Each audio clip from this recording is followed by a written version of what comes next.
Hello السلام علیکم. وعلیکم وعلیکم السلام السلام ورحمۃ اللہ. ورحمۃ اللہ بسم اللہ الرحمن الرحیم. تو فرزدہ کے سلسلے میں بحث چل رہی تھی اور بتایا تھا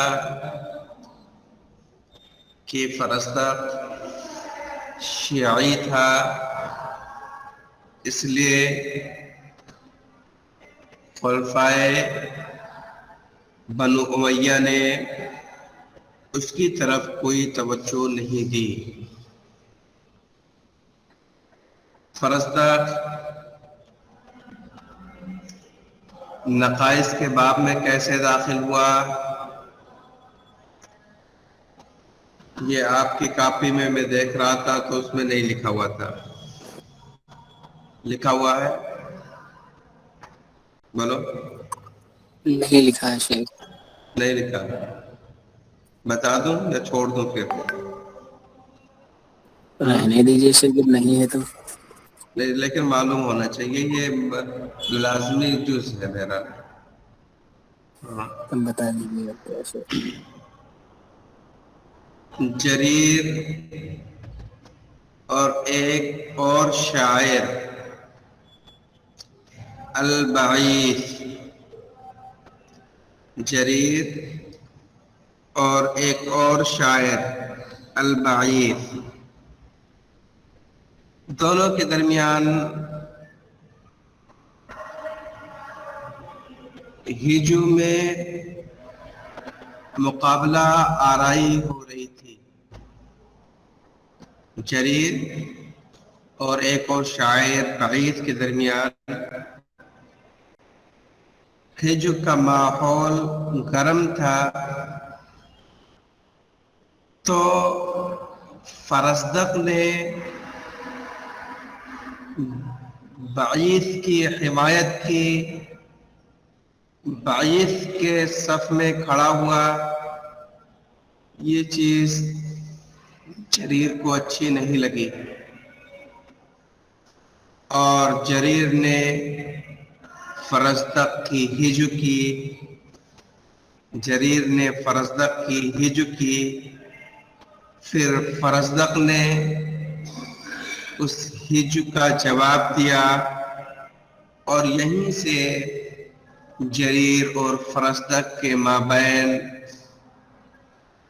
ہجو کا مقابلہ شروع ہوا اور تقریباً 10 سال تک دونوں کے درمیان مقابلہ آرائی ہوتی رہی. 10 سال تک. پوچھا جا سکتا ہے کہ دونوں کے درمیان مقابلہ آرائی کتنے سال تک ہوتی رہی؟ تو کتنے سال تک ہوتی رہی؟ احمد حسن زیات نے لکھا، بعض لوگوں نے لکھا ہے کہ 40 سال، لیکن احمد حسن زیات نے لکھا ہے کہ 10 سال تک مقابلہ آرائی چلتی رہی. بات کلیئر ہو گئی؟ کافی شیئر کر دو تم لوگ. تو یہ بات معلوم ہو گئی کہ نقائص کے باب میں کیسے داخل ہوا.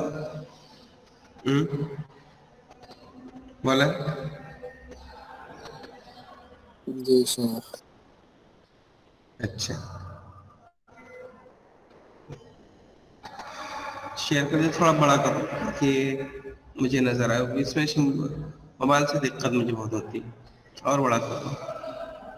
اچھا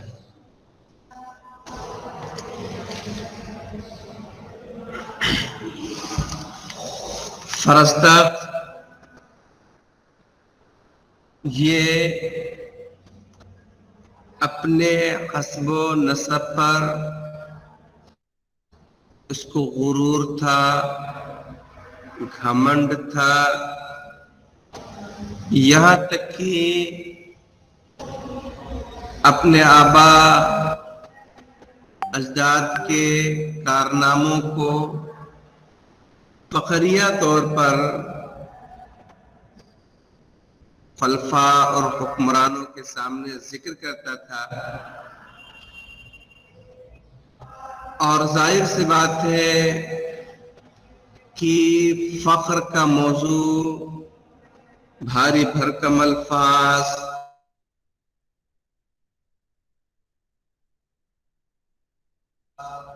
بھاری بھرکم اسلوب الفاظ کا متقاضی ہے، اسی لیے فرزدق کے اشعار میں بھاری بھرکم الفاظ، بھاری بھرکم اسلوب اور غریب الفاظ کثرت سے پائے جاتے ہیں.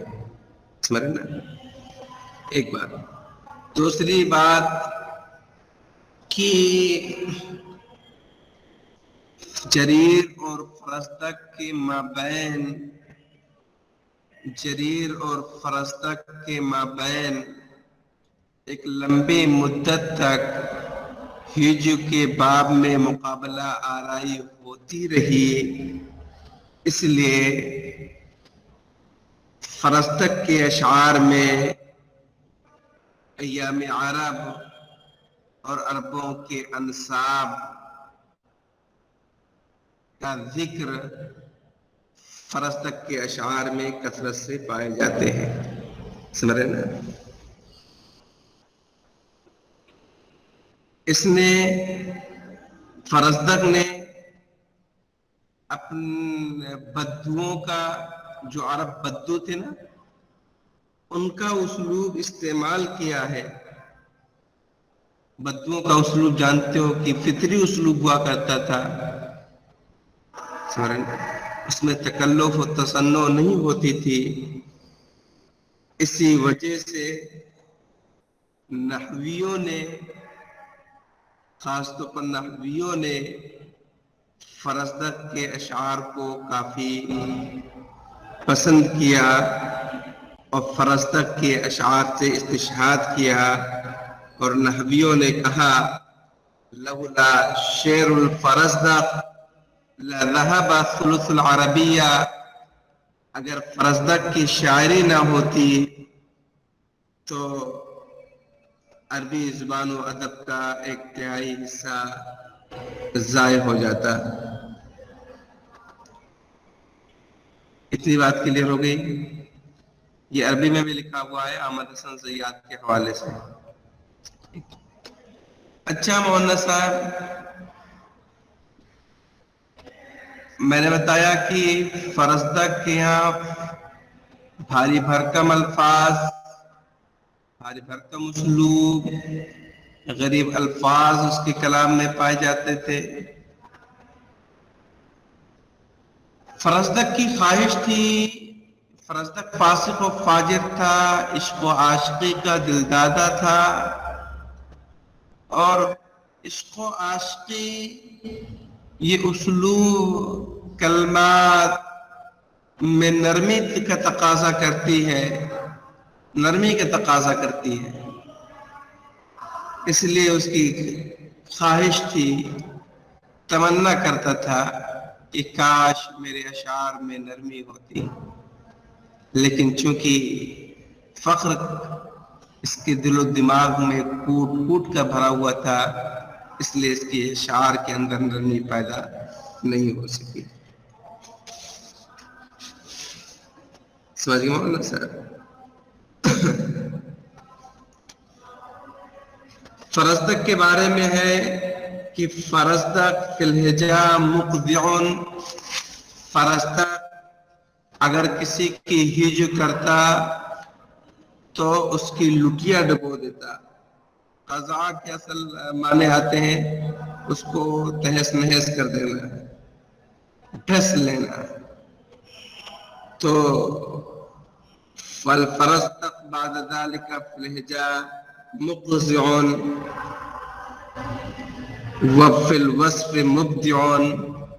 اور فرزدق کے جو کیا کہتے ہیں وصفیہ کلام ہے، وصفیہ کلام میں وہ مبدع ہے، کسی اور شاعر کی اس نے نقالی نہیں کی ہے، کسی اور شاعر کی اس نے تقلید نہیں کی ہے. وفی المدیح وسط، مدح کے باب میں متوسط درجے کا تھا. وفی الرثا متخلف، اور رثا کے باب میں یوں کہہ لیجئے 0 تھا، رتا کے باب میں 0 تھا، سمجھنا۔ اچھا، یہاں وہ شعر نہیں لکھا ہوا ہے جو اس نے جریر کے سلسلے میں کہا تھا، جریر کی ہج میں کہا تھا، تمہاری کاپی میں نہیں ہے، کسی نے کہا تھا کہ بتائیے گا، تو اس کا ایک شعر سن لیں۔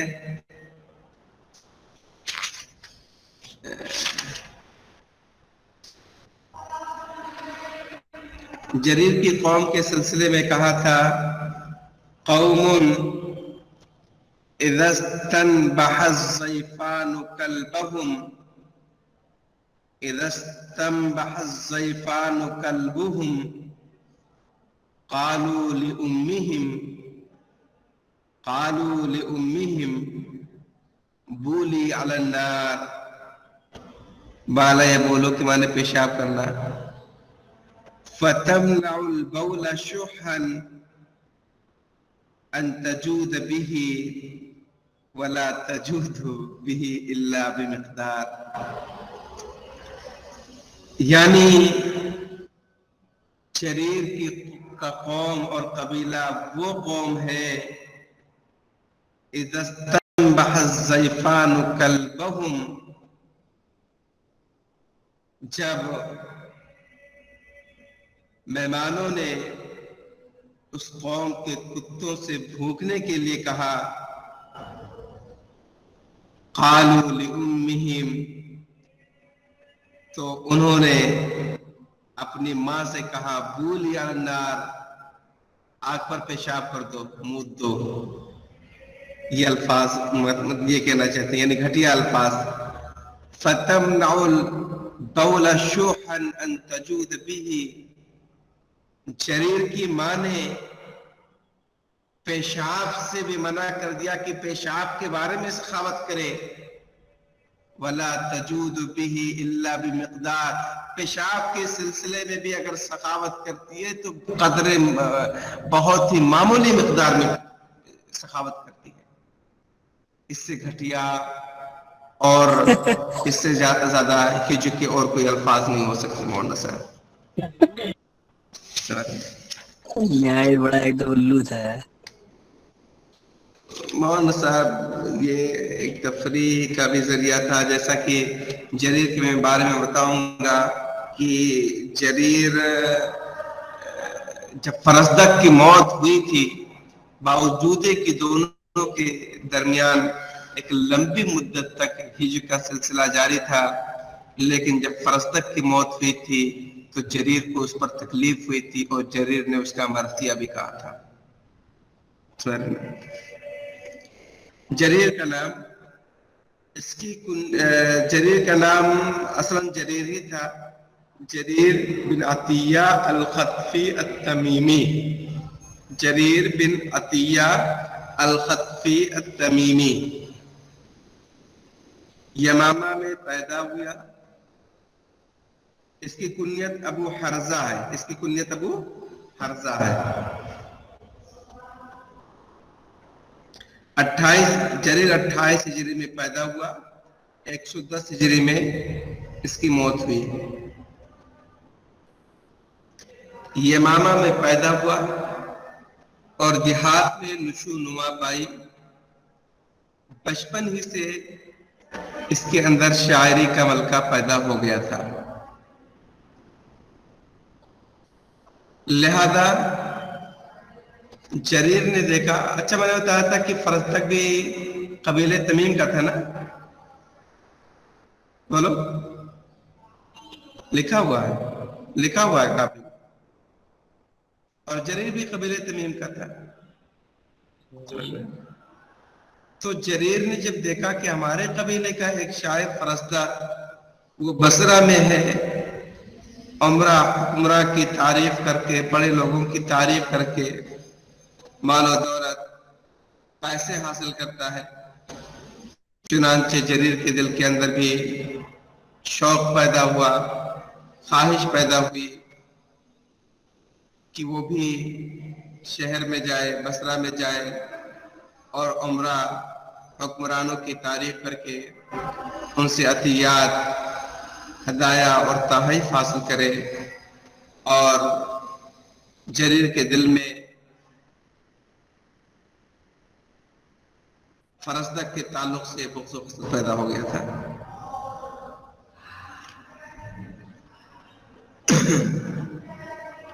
اچھا، تو جریر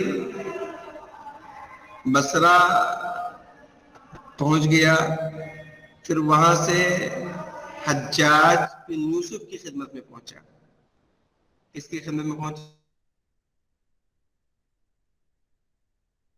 حجاج بن یوسف. حجاج کی زبردست تعریف کی، حجاج کی زبردست تعریف کی، اور حجاج کی شان میں اس نے جو مدحیہ قصیدہ کہے تھے وہ قصیدہ خلیفہ عبد الملک بن مروان تک پہنچ گیا. چنانچہ خلیفہ عبد الملک بن مروان کے دل میں حجاج بن یوسف کے تعلق سے کچھ ناگواری پائی گئی. حجاج کو اس کا علم ہوا کسی شاعر کی وجہ سے خلیفہ کے دل میں میرے تعلق سے ناگواری پیدا ہوئی ہے. حجاج کو نے اس کا احساس کیا اور اس نے اپنے بیٹے حجاج نے اپنے بیٹے محمد کے ساتھ جریر کو خلیفہ عبد الملک بن مروان کی خدمت میں دمشق بھیج دیا. جب جریر خلیفہ عبد الملک بن مروان کی خدمت میں پہنچا، اجازت طلب کی، تو عبد الملک پہلے سے ناراض تھا کہ اس نے حجاج کی تعریف کی، میری تعریف نہیں کی ہے. لہذا عبد الملک بن مروان نے طنز میں کہا انما انت للحجاج، کہ تم تو کس کے لیے ہو؟ حجاج کے لیے ہو. لہذا جریر عبد الملک بن مروان سے معذرت کرتا رہا اور عبد الملک بن مروان کی خدمت میں ایک مدحیہ قصیدہ پیش کیا. اس قصیدے کا مطلب تھا اتصحو ام فؤادک غیر صاحن، اتصحو ام فؤادک غیر صاحن، صاحب لکھا ہے، صاحن ہونا چاہیے. عشیت ہم صحبک بالرواح، پھر جب اس مصرے پہ پہنچا الستم خیر من رکب المطایا، الستم خیر من رکب المطایا وعند العالمین بطون راحی، یعنی کیا تم سب سے بہترین انسان نہیں ہو؟ کیا تم لوگ یعنی بنو امیہ کے لوگ سب سے بہترین انسان نہیں ہو جو سواریوں پر سوار ہوتے ہیں؟ وعند العالمین بطون راحا، اور سارے جہاں میں سب سے زیادہ سخی اور فیاض لوگ نہیں ہو، یعنی سارے جہاں میں سب سے زیادہ سخی اور فیاض لوگ ہو آپ لوگ.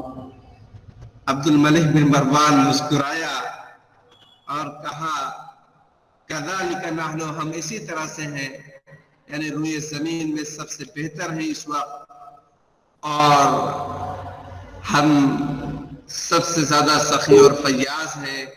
وما زلنا کذالک، اور یہی ہمارا مسئلہ چلتا رہے گا. بہت خوش ہوا عبد الملک بن مروان، اور 100 ددھاری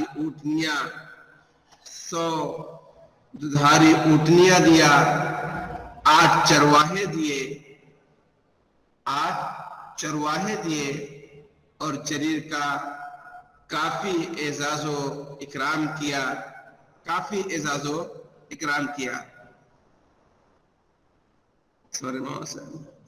خاص طور پر عمر بن عبد العزیز رحمہ اللہ بھی اس شاعر سے متاثر تھے اور اس نے عمر بن عبد العزیز رحمہ اللہ کی شان میں بھی مدحیہ قصیدہ کہے، مدحیہ قصیدہ کہے. اس مدحیہ قصیدے کا ایک مصرع یہ تھا: انا لنرجو اذا ما الغیث اخلفنا من الخلیفۃ ما نرجو من المطر، کہ ہم امید کرتے ہیں اذا ما الغیث اخلف، غیث کے معنی بارش، جب بارش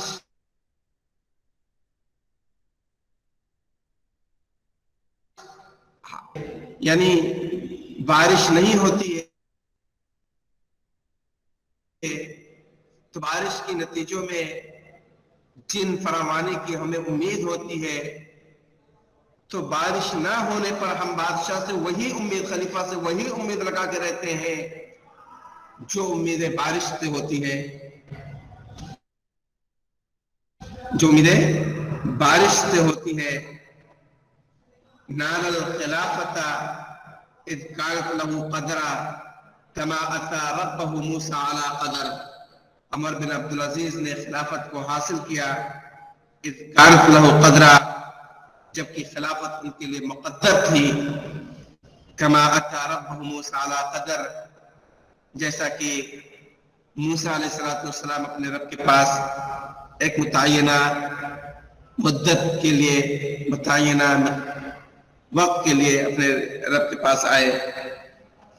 اس کے بعد پورا مدحیہ قصیدہ عمر بن عبد العزیز رحمۃ اللہ علیہ کی خدمت میں اس نے پیش کیا ہے. اچھا،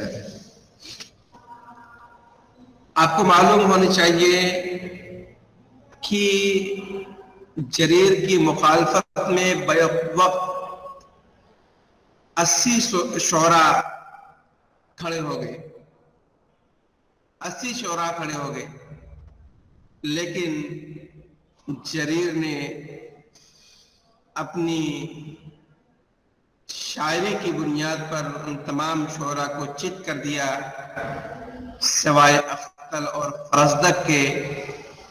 تو اختل اور فرزدق یہ دونوں آخری وقت تک اس کے سامنے ٹکے رہے، لیکن میں نے بتایا تھا کہ اختل بوڑھا ہو گیا تھا بیچارہ.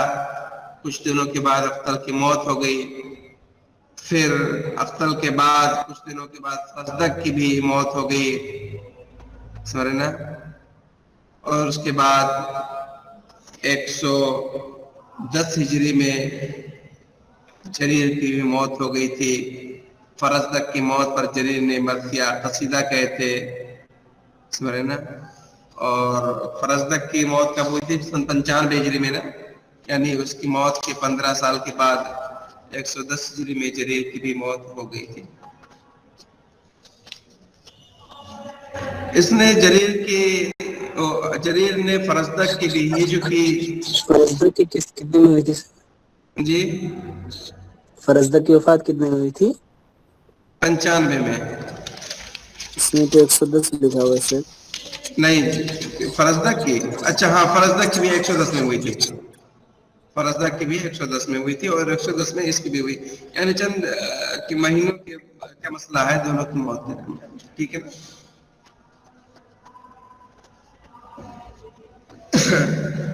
تو اب فرزدق نے جریر کی ہجو کی تو جریر کی ماں کی ہجو کی، لیکن جریر نے جب فرزدق کی ہجو کی تو جریر نے فرزدق کی ماں کے بارے میں برا بھلا نہیں کہا. جریر کو فرزدق کی ہجو کی کہا کہ لقد ولدت ام الفرزدق مقرفا، لقد ولدت ام الفرزدق مقرفا فجاءت بوزار قصیر القوادم. فرزدق کی ماں نے ایک گنہگار کو جنا ہے، فرزدق کی ماں نے ایک گنہگار فاسق اور فاجر کو جنا ہے. دیکھو تو، لیکن کیا کہتے ہیں، فرزدق کی ماں کو تو کچھ نہیں کہا نا، بچہ تو برا ہو ہی سکتا ہے، فجا نہیں ہے تمہارے اس کاپی میں نہیں ہے اور مطلوب بھی نہیں ہے. فجاءت بوزار، فزدق کی ماں لے کر آئی ایک ایسے شخص کو، بوزار جو گناہوں کا بوجھ لادے ہوئے ہے، قصیر القوادم اور جس کے قدم چھوٹے ہیں، یعنی جریر کے فزدق کے قدم چھوٹے چھوٹے تھے وہ سے سمجھ نا. تو بہرحال اس میں جریر ماں کی کے بھی اشعار اس میں جریر ماں کی کی بھی اشعار توہین ہے. کیا کہہ رہے ہو؟ کہہ رہا ہوں اس میں ماں کی بھی توہین ہو گئی نا. ماں کی توہین کیا ہے؟ لیکن وہ توہین تو نہیں ہے نا جو فرزدق نے جریر کی ماں کے بارے میں کہا. ماں سے کہا کہ بھولی اللہ رات اور پیشاب کرو. تو اس کی ماں اتنی کنجوس کہ آگ پر بھی پیشاب کرنے سے انکار کر دیا. اس کی ہج کے بالمقابل جریر کی ہج کے اندر وہ بے حیائی تو نہیں ہے. جی جی چلے جریر کی شاعری بہت باقی بچا ہے ابھی تو یار.